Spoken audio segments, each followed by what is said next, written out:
प्रकृति का नृत्य, भगवद गीता अध्याय 14। कुरुक्षेत्र के ऊपर सूर्य क्षितिज पर झुक गया था। युद्ध भूमि इस समय शांत थी, मानो स्वयं प्रकृति भी अर्जुन और कृष्ण के बीच हो रही पवित्र वार्ता को सुनने के लिए ठहर गई हो। अर्जुन अब पहले से अधिक स्थिर, लेकिन अभी भी स्पष्टता की तलाश में कृष्ण की ओर हाथ जोड़कर मुड़े।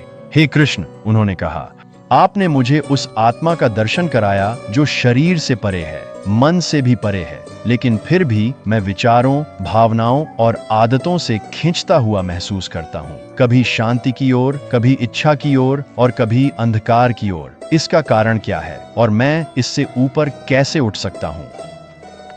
कृष्ण ने अर्जुन की ओर स्नेह से देखा, जैसे कोई गुरु अपने प्रिय शिष्य को किसी महान समझ के करीब पहुंचते हुए देखता है। तुमने अच्छा प्रश्न किया है अर्जुन।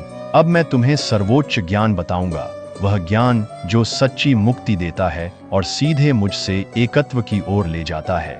यही जन्म और मृत्यु के चक्र को तोड़ने की कुंजी है। अर्जुन गहरी एकाग्रता से सुन रहे थे।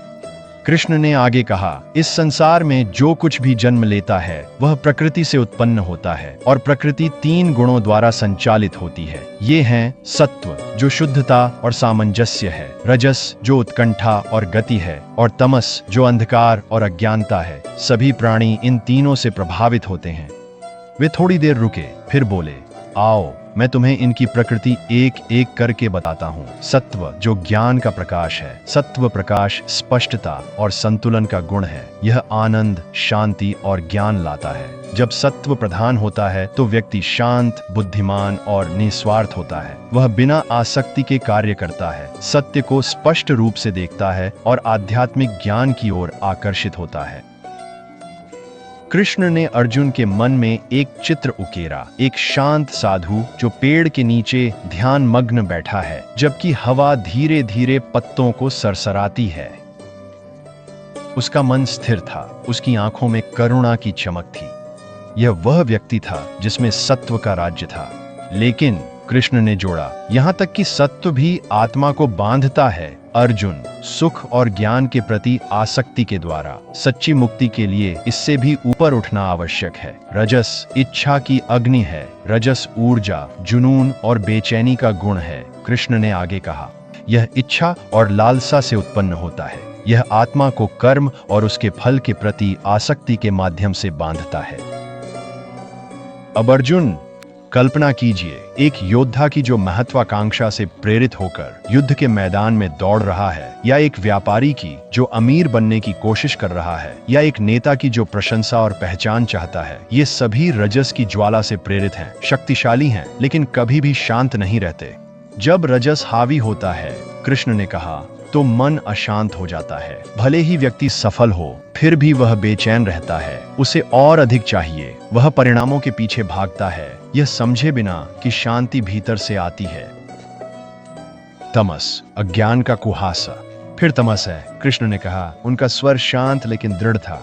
तमस अंधकार, भ्रम और आलस्य है। यह अज्ञान से उत्पन्न होता है और मोह की ओर ले जाता है। यह आत्मा को नींद, जड़ता और लापरवाही से बांधता है।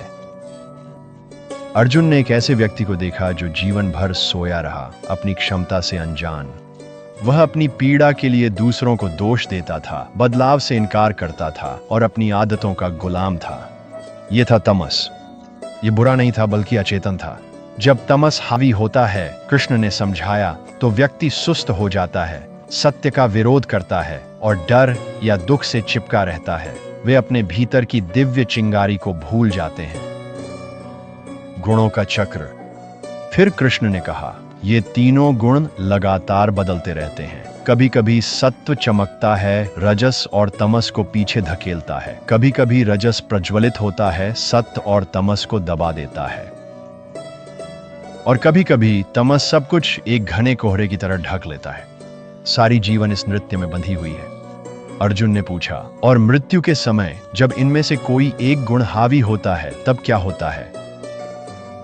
कृष्ण ने उत्तर दिया, यदि मृत्यु के समय सत्व हावी होता है तो आत्मा शुद्धता और ज्ञान के लोकों में जाती है। यदि रजस हावी होता है तो वह कर्म और इच्छा में लिप्त लोगों के बीच पुनर्जन्म लेती है। यदि तमस हावी होता है तो वह अज्ञान और जड़ता से भरे जीवनों में चली जाती है। अर्जुन चुप था, जन्म और पुनर्जन्म के चक्र पर विचार करता हुआ, गुणों से परे। फिर कृष्ण थोड़ा और झुके और कुछ ऐसा कहा जिससे अर्जुन का हृदय प्रफुल्लित हो उठा। लेकिन अर्जुन, एक उच्चतर मार्ग है जिससे सभी तीनों गुणों से ऊपर उठा जा सकता है। वह आत्मा जो गुणों को जानती है, जो स्वयं को उनसे अलग समझती है और जब वे कार्य करते हैं तो विचलित नहीं होती, वह मुक्त है। अर्जुन की आंखें चमक उठी। ऐसा व्यक्ति कैसा दिखता है कृष्ण, जो गुणों से परे चला गया है? वह कैसे जीता है? कृष्ण मुस्कुराए। वह न तो तब प्रसन्न होता है जब सत्व प्रबल होता है और न ही तब विचलित होता है जब रज या तम उत्पन्न होते हैं। वह इन तीनों को शरीर की प्राकृतिक शक्तियों के रूप में देखता है। क्षय और मन की शक्तियां हैं, लेकिन वे स्वयं वे चीजें नहीं है। वह सुख दुख, यश अपयश, सफलता विफलता में समान रहता है, स्थिर रहता है। वह सोने और धूल को एक समान मानता है। अब अर्जुन ऐसे आत्मा की कल्पना कर सकता था जो हर परिस्थिति में शांत है, पर्वत की तरह अडिग है, संसार में रहते हुए भी उससे अलग है। वह गुणों से न तो द्वेष करता है, कृष्ण ने कहा, और न ही उनसे चिपकता है। वह समझता है कि यह प्रकृति के खेल का हिस्सा है। वह उन्हें समुद्र की लहरों की तरह उठते और गिरते हुए देखता है। और ऐसा व्यक्ति, कृष्ण ने घोषणा की, वास्तव में मुक्ति के योग्य है। वे पुनर्जन्म से मुक्त हो जाते हैं। वे मुझ में निवास करते हैं और मैं उनमें निवास करता हूं। यह सर्वोच्च लक्ष्य है। जैसे जैसे सूर्य क्षितिज पर नीचे डूबता गया, कृष्ण के शब्द तेजस्वी हो उठे। जब आत्मा तीनों गुणों से ऊपर उठ जाती है तो वह अपनी सच्ची प्रकृति, शुद्ध चेतना में स्थित हो जाती है। वह मुझ में सबका शाश्वत अपरिवर्तनीय स्रोत में विलीन हो जाती है। यही सर्वोच्च लक्ष्य है। अर्जुन ने अपने भीतर गहरी शांति का अनुभव किया। युद्ध का मैदान तो वैसा ही था, लेकिन वह स्वयं बदल गया था। अब उसने देखा कि असली युद्ध सेनाओं के बीच नहीं, बल्कि आत्मा के भीतर प्रकाश, अग्नि और छाया के बीच है।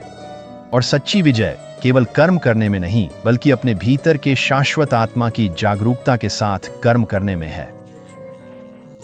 प्रतीकात्मकता और अर्थ। भगवद गीता का 14वां अध्याय, जिसे गुणत्रय विभाग योग भी कहा जाता है, 3 गुणों का योग, जिसमें उन 3 गुणों सत्व, रजस, तमस का वर्णन है जो सभी प्राणियों को प्रभावित करते हैं।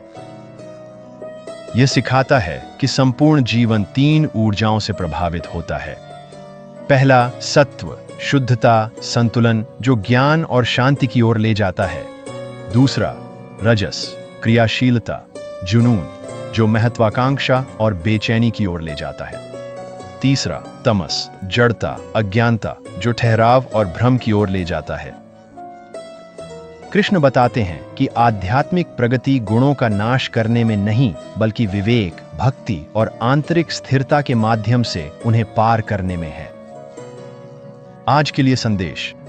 आधुनिक जीवन में हम अक्सर रजस, अत्यधिक काम, महत्वाकांक्षा, तमस, विकर्षण, आलस्य और सत्व, शांति, स्पष्टता की झलकियों के बीच झूलते रहते हैं।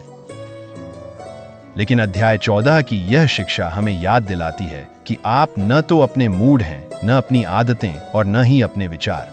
आप उन सब के पीछे मौन साक्षी हैं।